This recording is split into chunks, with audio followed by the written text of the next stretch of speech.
Sorot sinar mentari yang membelah celahan pelepah sawit ini menandakan sebuah lagi hari yang sempurna bagi para penduduk di Kampung Kundang, Banting Selangor Darul Ihsan ini keluar mencari rezeki. Rata-rata penduduk perkampungan kecil ini yang berkepadatan 2,000 orang bergantung hidup dengan hasil tuaian kelapa sawit. Namun, dari jumlah tersebut, kira-kira 10% darinya terlibat di dalam keusahawanan, manakala kira-kira 10% yang lain terlibat di dalam sektor pelancongan. Di sebalik kepesatan penanaman kelapa sawit di daerah ini, tiada siapa yang menyangka masih terdapat seorang insan yang mengusahakan perusahaan yang telah hampir 30 tahun ditinggalkan oleh majoriti penduduk di sini. Saya Kamarul Zaman bin Danan, tinggal di Selangor Kolangat di Kampung Kundang. Mewarisi kopi ini yang generasi yang ketiga, mula ayah, kedua abang dan sekarang saya.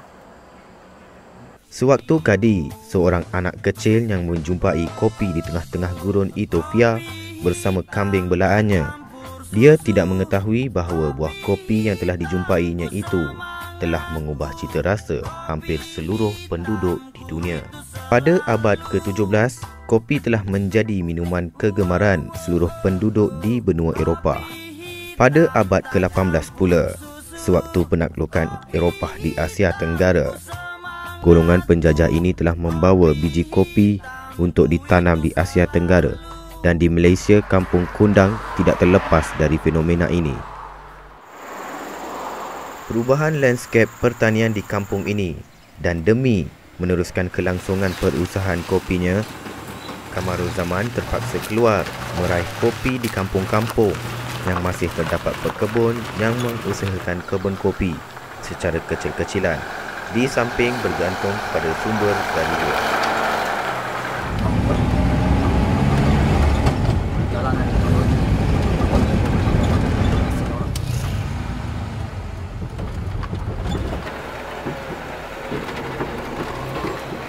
Assalamualaikum. Kopi? Wak Merun merupakan antara penduduk di kampung ini yang masih mengusahakan tanaman kopi. Oleh kerana ikatan perniagaan yang lama di antara beliau dan Kamarul Zaman, beliau masih tetap mengusahakan tanaman kopi. Wak Merun ngomongnya.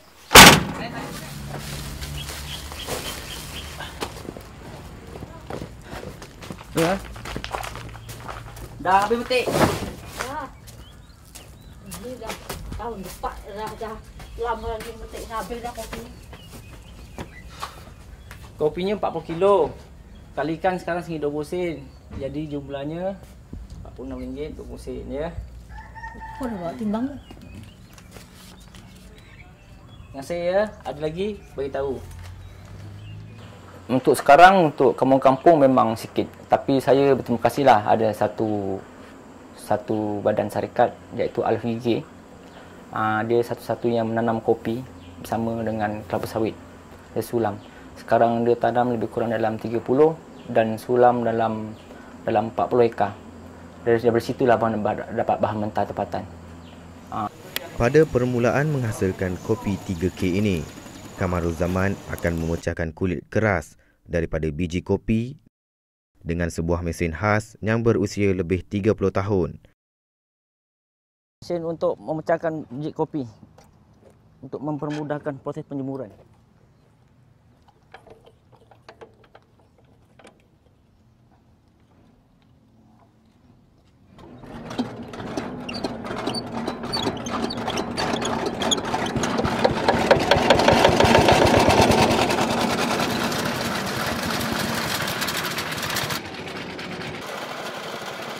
Mesin ini akan memecahkan dengan membuatkan biji kopi sedikit terbuka dan selebihnya, biji kopi ini akan keluar menerusi proses semula jadi daripada pencahayaan matahari menerusi jemuran. Proses pengeluaran biji secara semula jadi inilah yang akan memelihara kualiti biji kopi yang akan terhasil. Namun begitu, cuaca yang tidak menentu seringkali menjadi cabaran kepada Kamarul Zaman di dalam menghasilkan kopi 3K beliau. Pada 1974, industri kopi telah mengalami kesukaran disebabkan oleh pasaran yang lembab. Justru kerajaan melalui agensinya, Lembaga Pemasaran Pertanian Persekutuan (FAMA) telah menubuhkan sebuah kilang di daerah Banting. Kilang ini bertindak membeli keseluruhan biji kopi yang diusahakan oleh warga tempatan dan seluruh Malaysia serta memprosesnya menjadi serbuk kopi di bawah jenama anggrek. Namun, tidak lama selepas itu, berlaku penurunan harga yang drastik menyebabkan kilang ini dirundung malang yang tidak berkesudahan. Penanaman sawit yang pesat di hampir seluruh negara membuatkan operasi kilang ini hampir lumpuh. Namun kini, mendung malang yang menyelubunginya telah berlalu.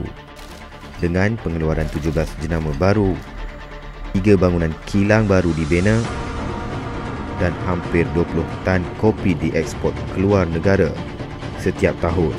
Ternyata anggrek dan kilang ini telah menemui seorang insan yang telah bertungkus lumus selama 5 tahun mengubah nasibnya daripada kegelapan 30 tahun yang dahulu. Sebenarnya saya terlibat dengan kopi ini daripada tahun 2008. Walaupun kilang ini telah wujud di kawasan Banting ini dah melebihi daripada 30 tahun. Tapi kemuncak kejayaan bagi pengeluaran kopi di kilang ini adalah di akhir-akhir tahun 2008, seterusnya ke atasnya. Setelah bersara daripada sebuah syarikat minyak antarabangsa 6 tahun yang lalu, ternyata telah membantu Haji Abdul Moin mengstruktur kembali operasi kilang ini yang telah lama menyepi. Sebahagian daripada produk-produk yang tempatan dan juga digabungkan dengan kopi-kopi yang kita import dikeluarkan di sini sendiri. Kita dah jenama kepada pihak lain yang established, dan kopi kita dah sampai ke Korea, ke Filipina, ke Singapura, ke China, maka banyak negara, dan kita nak berkembangkan lagi. Sebagai di antara jenama kopi tertua di Malaysia, kilang kopi ini masih tetap menghasilkan jenama kopi anggrek sebagai memenuhi permintaan yang tinggi di Semenanjung serta Sabah dan Sarawak. Walaupun kini terdapat hampir puluhan jenama kopi di luar dan dalam negara, anggrek tetap menjadi pilihan kebanyakan masyarakat di Malaysia semenjak 40 tahun dahulu. Okey, ini adalah biji kopi Sungai Robusta yang digunakan untuk membuat kopi campuran. Biji kopi ini sebelum membuat kopi campuran akan dipanggang dulu menggunakan roaster selama 30 minit. Yang ini adalah bahan campuran dia, kacang soya. Kacang soya sekali akan dipanggang dengan biji kopi tadi lah untuk dipanggang selama 30 minit untuk memastikan biji kopi tadi hitam.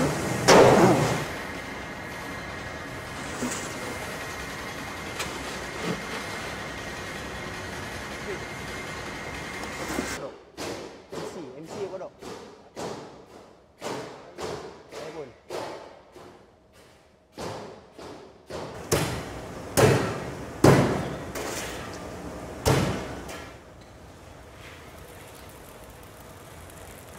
Sebagai sebuah jenama yang terkenal, kilang kopi ini perlu mengejar pengeluaran sebanyak 200 kg sehari demi memenuhi permintaan yang tinggi dari dalam dan luar negara.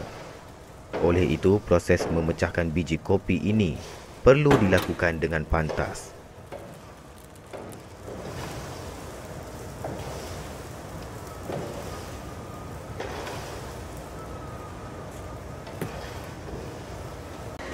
Okey, inilah biji kopi yang telah dipanggang tadi, dicampurkan sekali dengan bahan-bahan campuran lain dan digaul, dimasak bersama selama 30 minit untuk memastikan semua bahan campuran tadi bercampur lah dengan sebati.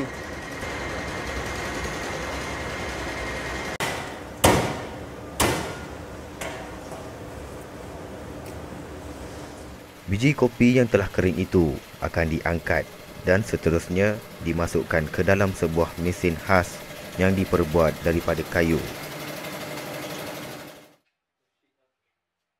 Mesin yang berusia lebih daripada 40 tahun ini dipanggil mesin mengayak. Mesin ini direka khusus untuk memisahkan di antara biji dan kulit kopi, di mana biji perlu dimasukkan daripada bawah dan kemudiannya ia ditarik ke tabung pemisah yang akan menjatuhkan biji kepada kipas kayu.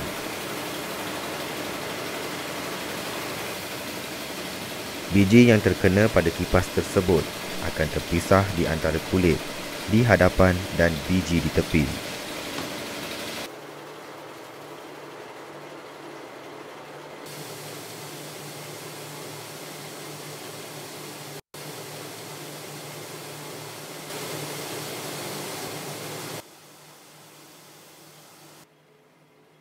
Proses ini akan dilakukan berulang kali sehingga biji kopi 100% bersih daripada kulitnya.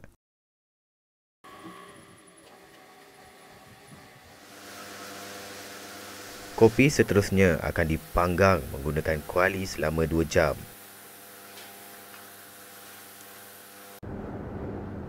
Kaedah ini adalah kaedah tradisional yang dinamakan proses sangai. Proses ini merupakan proses yang sama digunakan oleh pembuat kopi di seluruh dunia dan merupakan kaedah memanggang kopi tertua di dunia.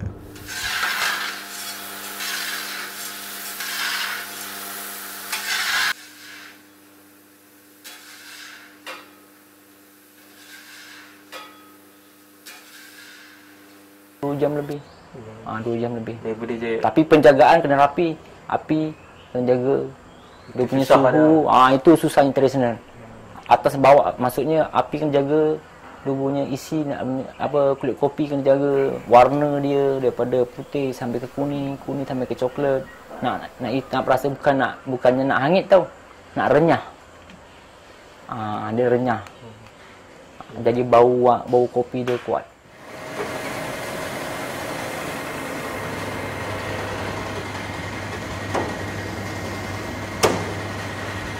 Okey, inilah proses pemindahan kopi campuran yang masih panas ke takung penyejuk untuk disejukkan dan bagi memudahkan untuk kerja pengisaran lah.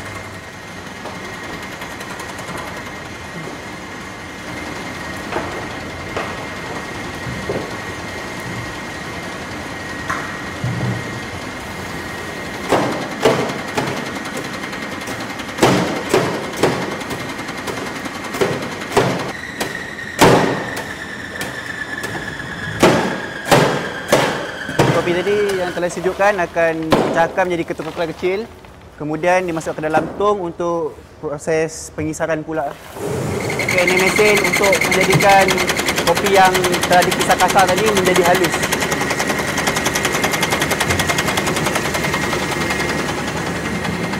Halus seperti ini lah hasil dia.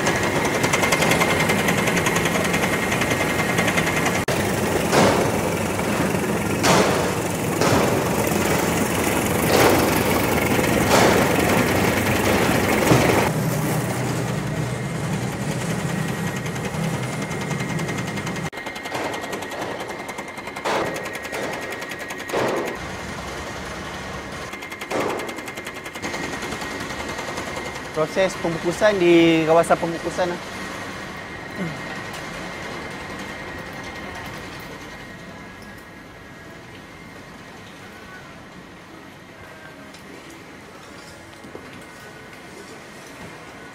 Okey, sini ialah kawasan pembungkusan. Di sini ada 3 orang yang bekerja. Di sini pembungkusan, penimbangan, pengisian, penimbangan dan juga seal lah untuk seal packaging tu. Inilah packaging anggrek untuk kopi jenama ni lah. Kilang Kopi Fama mengeluarkan. Kelainan resepinya serta rahsia keunikan rasa yang tersendiri menjadikan kopi yang dihasilkan Kamaruzaman berbeza daripada pembuat kopi yang lain. Selain teknik penjemuran yang dilakukan secara semula jadi yang berlainan dengan kopi-kopi campuran yang lain, kopi 3K buatan usahawan muda ini hanya menggunakan gula dan garam dalam ramuan serbuk kopinya.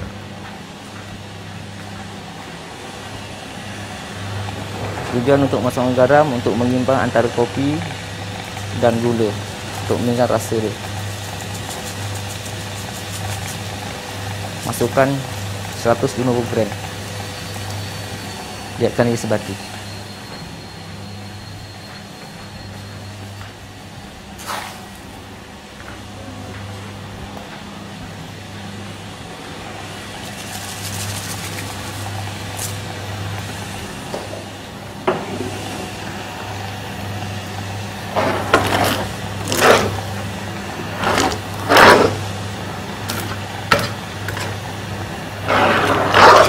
Gula, garam untuk seimbangkan rasa. Itu saja, lain tak ada. Memang kopi tulen lah. Maksudnya kopi campuran tulen, tak dicampur apa-apa langsung. Itu saja. Seterusnya, kopi ini akan diletakkan ke dalam bekas patungan khas untuk mengeraskan kopi yang telah dimasak. Didihkan selama 10 minit untuk memudahkan pemecahan.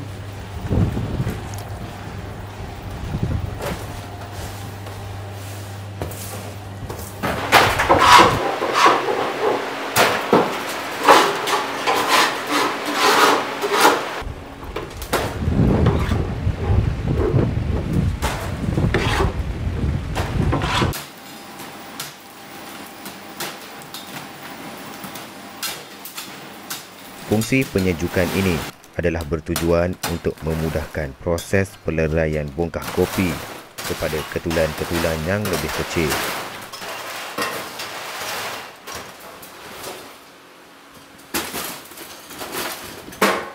Ia adalah bertujuan memudahkan untuk proses yang seterusnya, iaitu pengisaran.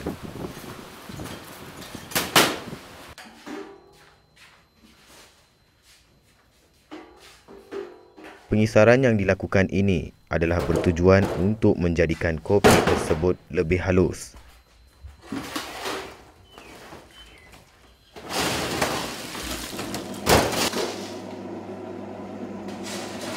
Untuk itu, proses ini perlu dilakukan berulang-ulang kali.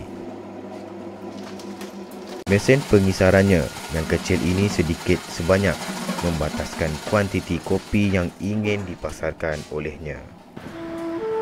Kewujudan kopitiam kini yang bagai cendawan tumbuh selepas hujan nyata telah mewujudkan fenomena ke atas minuman ini. Kopitiam yang dahulunya kurang dipelopori kini kembali menjadi sebagai perniagaan yang popular. Namun, ia dilihat tidak memberi sebarang makna kepada pengusaha tempatan seperti Kamaruzzaman. Beliau masih berharap agar industri kopi ini akan kembali mencapai kegemilangannya sebagaimana 30 tahun lalu. Kopi semula, contoh mana hutan simpan yang boleh, jadi tanam semula. Pasal kopi ni 24 jam orang minum. Rakyat Malaysia tak perasan, tapi kalau dilihat ke kedai-kedai 24 jam minum. Tak kira-kira budak ke sampai ke orang tua. Dari situ dia punya meluas sangat.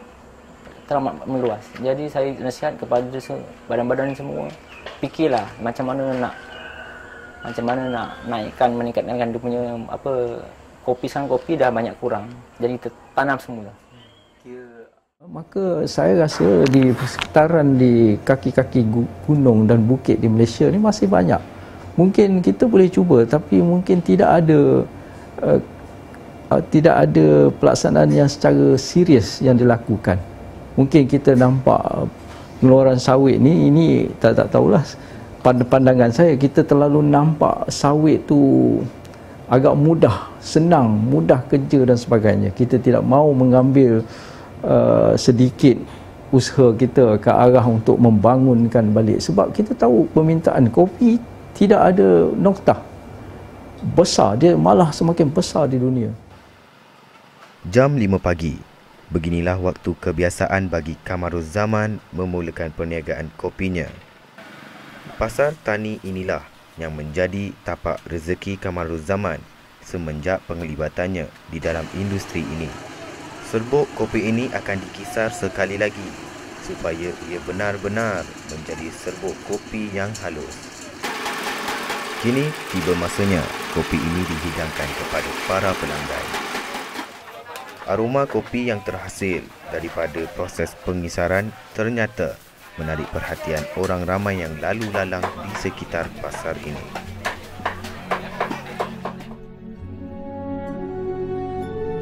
Pengalaman luas yang dimiliki oleh Kamaruzzaman adalah pemangkin kepada kejayaan industri kopinya hari ini.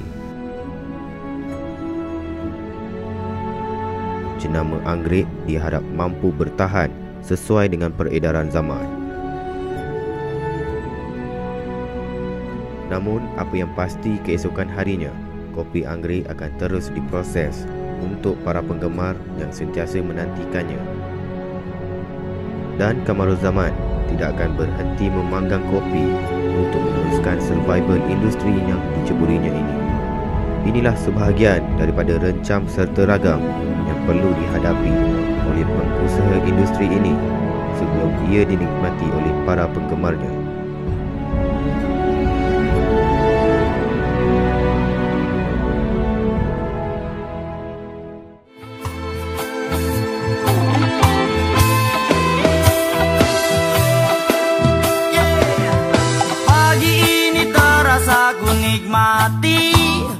Sambut pagi dengan segelas kopi beraromakan khas alamku. Runtuhkan rasa kaku bercampur